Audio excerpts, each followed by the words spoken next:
Hey guys, this is Monika Singh and welcome to our channel.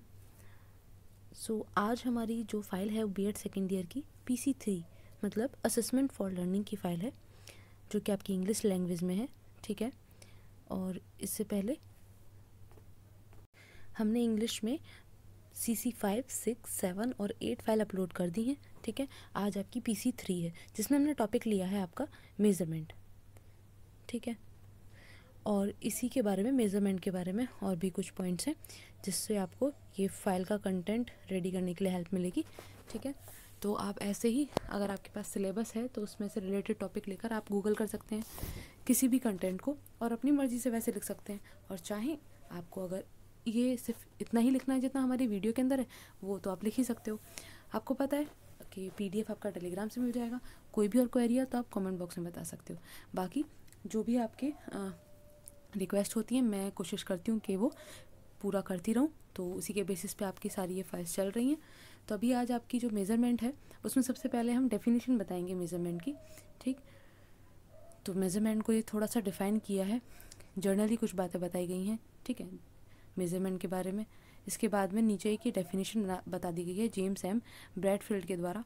ठीक, इसके बाद में कुछ थोड़ा सा और चेंज हुआ क्योंकि जेम्स एम ब्रैडफील्ड ने तो कहा था कि जो ऑब्जेक्ट्स हैं है ना, सिर्फ उनकी मेज़रमेंट उन्होंने बताई थी, लेकिन पर्सन्स भी तो आते हैं इस प्रकृति के अंदर, इस वर्ल्ड के अंदर, तो उनकी मेज़रमेंट कौन बताएगा, उनकी क्वालिटीज़ कौन बताएगा। तो इसलिए फिर आगे कुछ चेंज किया गया और एक नई डेफिनेशन आई जिसके अंदर किसको लिया गया, सिर्फ ऑब्जेक्ट को नहीं, पर्सन्स को और उनकी एक्टिविटीज़ को भी लिया गया जिनको हम मेज़र कर सकते हैं। ठीक है, आगे फैक्टर्स ऑफ मेज़रमेंट है, तो इसमें आपके फैक्टर्स बता दिए गए हैं, ऑब्जेक्ट, पर्सन, उसकी कैरेक्टरिस्टिक्स, टूल्स एंड डिवाइसेस जो मेज़र करने के लिए यूज़ किए जाएंगे और आप किस पर्सन को मेज़र कर रहे हैं। ठीक है, या कौन पर्सन इसे मेज़र कर रहा है, ये आपके कुछ पॉइंट्स आ जाएंगे फैक्टर्स में। इसके बाद measuring variables and there types, आपको यहाँ पे मेजरिंग वेरिएबल्स के बारे में बताया गया है और उनके टाइप्स के बारे में बताया गया है। ठीक, तो कौन कौन से टाइप्स हैं, दो हैं आपकी, क्वालिटेटिव वेरिएबल्स और क्वांटिटेटिव वेरिएबल्स। वेरिएबल्स क्या होते हैं, जो चेंज हो सकते हैं। ठीक है, तो क्वालिटेटिव जिनमें सिर्फ क्वालिटी की बात की जाएगी और क्वांटिटेटिव वेरिएबल्स जिनमें उनकी क्वांटिटी की बात की जाएगी। ठीक है, क्वालिटेटिव में कैसे आ जाते हैं, जैसे कि complexion, caste, religion, sex of people, ये सारी कैरेक्टरिस्टिक्स जो होंगी वो क्वालिटेटिव वेरिएबल्स में होती हैं। जैसे एग्जांपल के लिए हम किसी बच्चों की क्लास को कैसे डिफाइन कर सकते हैं, जैसे प्राइमरी क्लास, मिडिल क्लास और हायर क्लास, या अगर उनके किसी क्लास में सब्जेक्ट्स हैं तो उनको आर्ट, कॉमर्स, इंजीनियरिंग, मेडिकल, इनके बेसिस पर डिवाइड किया जा सकता है। ठीक है, क्लासीफाइड किया जा सकता है, तो ये क्वालिटेटिव वेरिएबल्स हैं। इसके बाद क्वांटिटेटिव क्या है, जिनमें हम काउंट कर सकते हैं, है ना, जिनमें वैल्यू आ सकती है। तो इसमें क्वांटिटेटिव में दो पार्ट में आगे इनको आगे डिवाइड किया गया है, कंटिन्यूस और डिस्क्रीट में। ठीक है, तो क्वांटिटेटिव आपको पता ही है, जैसे कि वेट हो गया, हाइट हो गया, आप ये नंबर्स में मेज़र कर सकते हो। ठीक है, लेकिन जैसे ऊपर हमने बात की थी आर्ट्स, कॉमर्स वगैरह, ये कोई नंबर्स में थोड़ा ना मेज़र होंगे, तो इसलिए वो क्वालिटेटिव थे। आगे आपकी इनको बांटा है जैसे कंटिन्यूस और डिस्क्रीट में। तो कंटिन्यूस वो होते हैं जो कि दो कोई कंटिन्यूस क्वांटिटेटिव होल नंबर्स हैं, उनके बीच में जितनी भी वैल्यूज़ होंगी वो सभी की सभी कंटिन्यूस वेरिएबल्स में आएंगे। जैसे किसी पर्सन की हाइट 170 ना होकर आगे भी हो सकती है ना, 170, 170.1, 170.2, कहने का मतलब है जो डेसिमल वाली डिजिट्स हैं वो इसके अंदर आती हैं। ठीक है, परफेक्ट होल नंबर्स नहीं आते, होल नंबर्स के बीच के भी बाकी जो वैल्यूज़ हैं वो भी इसमें आएंगी, वो कंटिन्यूस वेरिएबल होते हैं। डिस्क्रीट वेरिएबल में डायरेक्ट हमारा नंबर आता है ना, जैसे 40, 41, 50 यहाँ दिया गया है ना। आप किसी क्लास स्टूडेंट्स के नंबर बता रहे हैं, कितने बच्चे हैं क्लास के अंदर, तो वो आप होल नंबर्स में तो काउंट कर सकते हैं। ऐसा तो नहीं है कि 4.5 बच्चे हैं, 5.5, ऐसा तो नहीं कर सकते। इसलिए ये डिस्क्रीट वेरिएबल में आएगा, जहाँ आप पूरा का पूरा किसी भी मेजरमेंट को होल नंबर्स में मेज़र करते हैं। आगे आपका आएगा क्वालिटेटिव एंड क्वान्टिटेटिव मेजरमेंट। ठीक है, ये भी कुछ इसी से रिलेटेड है ना। क्वालिटेटिव आप जिसमें इंसान की क्वालिटी या ऑब्जेक्ट की क्वालिटी को मेज़र करेंगे, और क्वांटिटेटिव है जहां आप उसकी क्वांटिटी, नंबर्स को मेज़र करेंगे। ठीक है, जैसे क्वालिटेटिव में बताया किसी बच्चे की इंटेलिजेंसी हम टेस्ट करते हैं कि वो इंटेलिजेंट है या डल है, तो ये क्वालिटेटिव मेजरमेंट है। इसके अलावा क्वांटिटेटिव मेजरमेंट आपका क्या है, जैसे कि आप किसी बच्चे की IQ चेक कर रहे हैं तो क्या है, उसमें आप नंबर्स बताएंगे, तो आपका क्वांटिटेटिव मेजरमेंट है। आगे आपको डिफरेंस बता दिया गया है क्वालिटेटिव एंड क्वांटिटेटिव मेजरमेंट में। ठीक, तो आप ये पढ़ लेंगे, आपको आसानी समझ में आ जाएगा। ठीक है,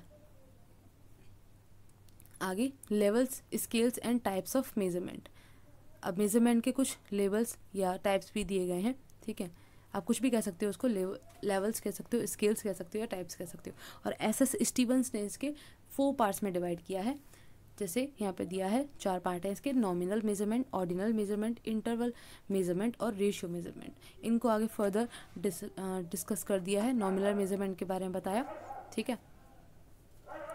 इसमें एक पर्टिकुलर कैरेक्टरिस्टिक्स के आधार पर या उसके बेसिस पर किसी ऑब्जेक्ट या पर्सन की जो क्वालिटी है, मेजरमेंट है, उसको यहाँ क्लासिफाई किया जाता है। जैसे किसी बॉय और गर्ल को उसके सेक्स के बेसिस पर हम स्टूडेंट को डिफाइन कर दे, कैरेक्टराइज कर देते हैं, क्लासिफाई कर देते हैं कि ये बॉय है और ये गर्ल है। या फिर स्टूडेंट को अर्बन या रूरल के बेसिस पे हम उसको डिवाइड कर देते हैं, डिवाइड नहीं, क्लासिफाई कर देते हैं कि ये अर्बन बच्चे हैं या ये रूरल बच्चे हैं, तो ये नॉमिनल में आता है, ठीक है।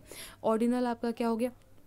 ऑर्डिनल में जैसे किसी बच्चे की इंटेलिजेंसी मेज़र करना या बच्चे के उसके इंटेलिजेंसी के अकॉर्डिंग फर्स्ट सेकंड थर्ड जो क्लास में आते हैं उसको क्लासिफाई करना, ये ऑर्डिनल मेजरमेंट में आएगा। थर्ड आपका इंटरवल मेजरमेंट है, ठीक है। तो इंटरवल तो आप जानते हैं ना, 2 के बीच का जो अंतर आता है वो इंटरवल होता है, तो वो इसमें ही आ जाएंगे, ठीक है। और इसमें 0 नहीं होता है।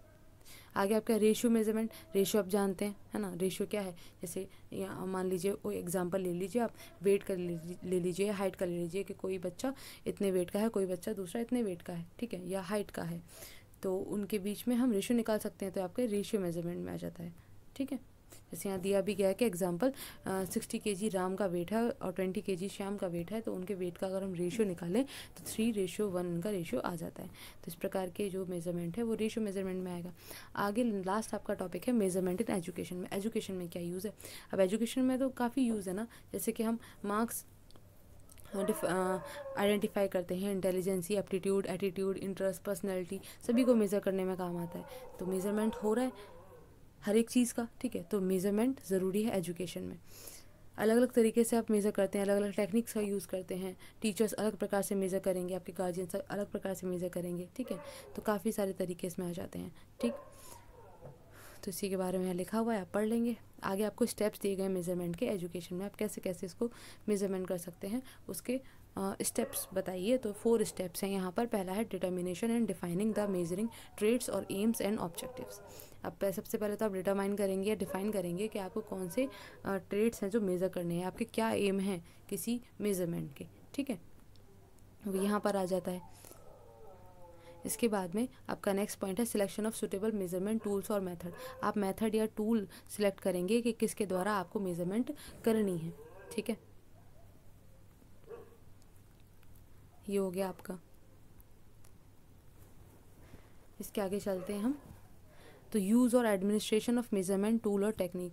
अब आप कैसे यूज़ करने वाले हैं टूल का और टेक्निक का किसी भी मेजरमेंट को करने के लिए, तो उसके बारे में आपको यहाँ बता दिया, ठीक है। एग्जांपल हर एक किसी में है तो आपको आसानी से समझ में आ जाएगा, एक तरीके से आपका एक क्वेश्चन भी तैयार हो जाएगा।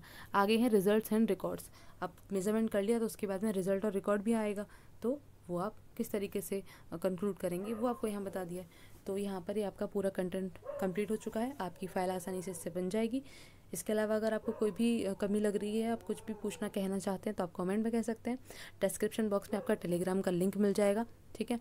और सेम ही है टेलीग्राम का लिंक, आपको कई बार दिक्कत हो जाती है बट आप उसको ट्राई करेंगे 1-2 बार तो आपको ओपन हो जाएगा। और इसके अलावा कोई भी क्वेरी आपको ईमेल पर सेंड करनी है तो आप वहाँ कर सकते हो, ठीक है। तो नेक्स्ट वीडियो में मिलते हैं। Thanks for watching.